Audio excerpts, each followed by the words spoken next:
Bab 133. Orang yang paling menyedihkan ketika grup bahan bangunan Tianhao dihancurkan adalah Nyonya Wilson. Sekarang ekonomi keluarga Wilson sedikit stagnan, dia juga berharap Claire bisa membujuk grup bahan bangunan Tianhao untuk pertama-tama merilis sekumpulan bahan bangunan secara kredit, yang bisa dianggap sebagai solusi terselubung untuk tekanan finansial. Tanpa diduga, seluruh grup bahan bangunan Tianhao musnah pada suatu sore. Sekarang, yang paling dikhawatirkan Lady Wilson adalah masalah dana. Cara mengumpulkan sejumlah dana telah menjadi mimpi buruk terbesarnya. Claire tidak memberitahu neneknya apa yang terjadi kemarin. Dengan pengalaman ini, dia diam-diam memutuskan untuk tidak berurusan dengan urusan keluarga lain di masa depan dan berkonsentrasi untuk bekerja sama dengan Emgrand Group. Hal lain, meskipun nenek bertanya, dia tidak akan pernah ikut campur. Keesokan harinya, Claire pulih dari banyak kondisi mental dan fisik, dan tidak sabar untuk pergi bekerja. Charlie pergi keluar di pagi hari untuk berbelanja bahan makanan, dan ketika dia kembali ke rumah, dia melihat tuan tua, Jacob, duduk di sofa dengan ekspresi tertekan dan menghela nafas. Dia mengerutkan kening dan bertanya, "Ayah, kenapa suasana hatimu buruk? Siapa yang membuatmu tidak bahagia lagi? Mungkinkah Anda ditipu saat membeli barang antik sekali lagi?"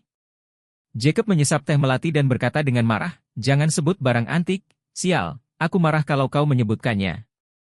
"Apa?" Charlie tidak bisa menahan diri untuk bertanya, "Apakah kamu benar-benar ditipu?" Jacob berkata, "Ini bukan karena jumlah tempat dalam lelang pavilion Jumbo." Charlie bertanya dengan heran, "Apa itu Treasure Pavilion?" "Ini adalah klub Bouse dari Aurous Hill Cultural and Play Association. Ini sering mengadakan lelang budaya dan barang antik kelas atas. Semua lelang adalah barang bagus yang tidak tersedia di pasar. Setiap keluarga memiliki tempat untuk berpartisipasi." Saat Yakub berbicara, jejak ketertarikan muncul di wajahnya. Namun kemudian, dia berkata dengan suara frustrasi, "Keluarga Wilson hanya mendapat surat undangan, dan nenek Anda benar-benar memberikannya kepada Harold. Anak Harold tidak pernah berhubungan dengan barang antik sama sekali dan tidak mengerti apa-apa. Apa yang akan kamu lakukan?" "Malu." Charlie tahu bahwa ayah mertuanya sangat terobsesi dengan barang antik, dan pasti sangat tidak nyaman baginya kehilangan kesempatan ini.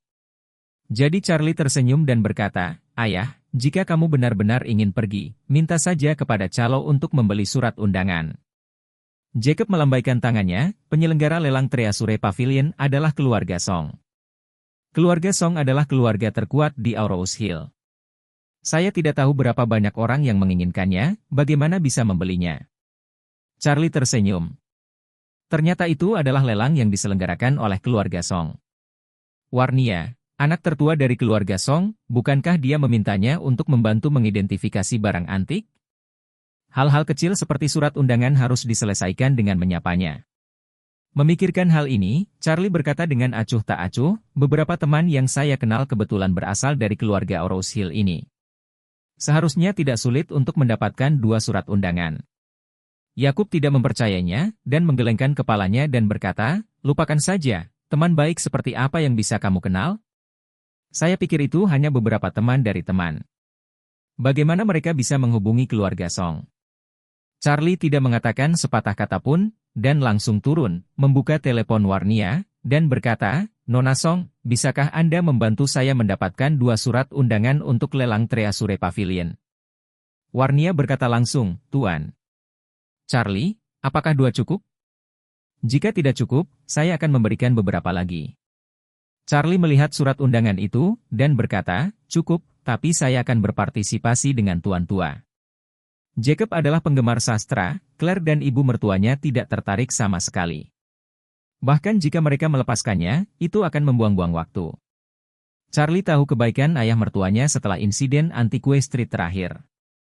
Dia harus mengikutinya dan mengawasinya karena dia takut kepalanya akan pusing dan dia akan diadu sehingga tidak ada celana yang tersisa. Ngomong-ngomong, dia juga ingin pergi dan melihat apakah ada ramuan langka atau harta karun di pelelangan. Berbicara tentang harta karun, Charlie tidak bisa tidak memikirkan batu yang bertuliskan kedamaian dan kesejahteraan. Setelah menyelamatkan Elsa, batunya menghilang. Dia memperkirakan bahwa itu hilang dalam proses menyelamatkannya. Setelah itu, dia kembali untuk mencarinya melalui rute hari itu tetapi tidak menemukannya.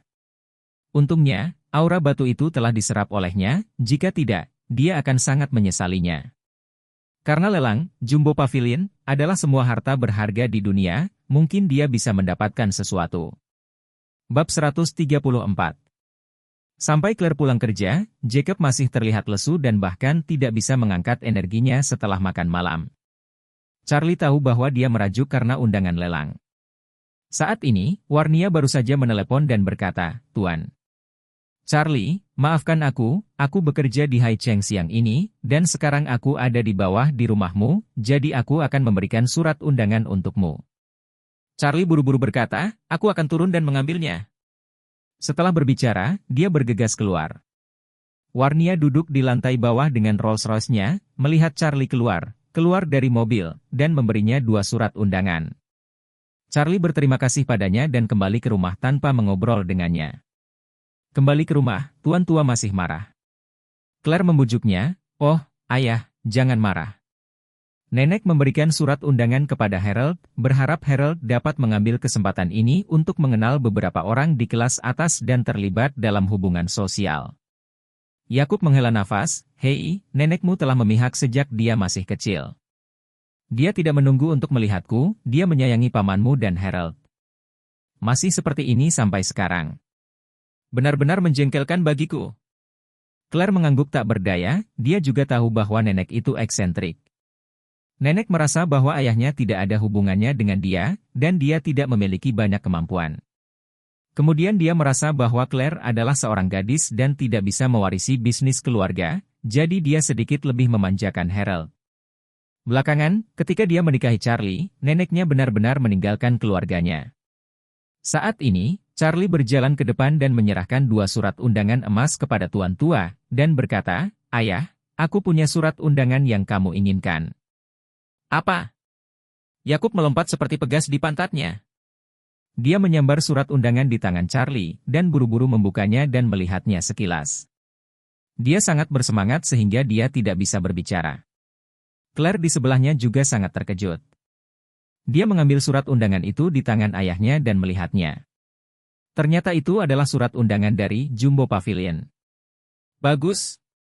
Charlie, kau benar-benar menantuku yang baik." Wajah Jacob memerah karena senang dan bahkan tidak mengatakan apa-apa. Dia mengulurkan tangannya dan menepuk bahu Charlie, "Putriku menikahimu, dia benar-benar menikah dengan orang yang tepat." "Hei, hanya surat undangan, itu membuatmu sangat bahagia karena pikiranmu tidak jernih." Elaine mengutuk dengan buruk. Jacob memegangi surat undangan itu dengan erat dan berkata kepada Elaine dengan tidak puas, "Apa yang kamu tahu? Ini adalah surat undangan dari Jumbo Pavilion." Setelah berbicara, dia tersenyum dan berkata kepada Charlie, "Duduk dan makan." Kemudian dia menyapa Claire, "Pergi, ambil sebotol anggur segel di kamarku, dan minta aku minum beberapa gelas dengan menantu laki-lakiku yang baik malam ini." Elaine memandang kebahagiaan Jacob dan menatap Charlie marah, tidak lagi berbicara. Claire juga sangat senang, tapi dia memiliki beberapa keraguan. Setelah mengeluarkan minuman obat, dia duduk di samping Charlie dan sikunya terbentur, "Dari mana Anda mendapatkan surat undangan ini?" Dia juga menanyakan tentang perusahaan pada sore hari dan ingin mendapatkan surat undangan untuk ayahnya, tetapi ketika dia bertanya, dia menyadari bahwa surat undangan dari Pavilion Jumbo terbatas untuk setiap keluarga. Bagaimana Charlie mendapatkannya? Charlie tersenyum dan berkata, "Saya bertanya kepada seorang teman apa yang saya inginkan, dan dia juga mendapat 2 surat undangan, tetapi dia tidak ingin pergi, jadi dia memberikannya kepada saya." "Apakah ada kebetulan seperti itu?" Claire ragu, "Mengapa saya tidak mendengar Anda mengatakan bahwa ada teman dengan kondisi keluarga yang baik?" "Siapa namanya?" Charlie berkata dengan ringan, "Namanya Kin. Saya membantunya di Antiques Street terakhir kali." "Ayah tahu." Jacob juga mengangguk lagi dan lagi. Memang benar bahwa Kin juga memberikan gelang giok kepada Charlie, dikatakan bernilai 5 atau 6 juta,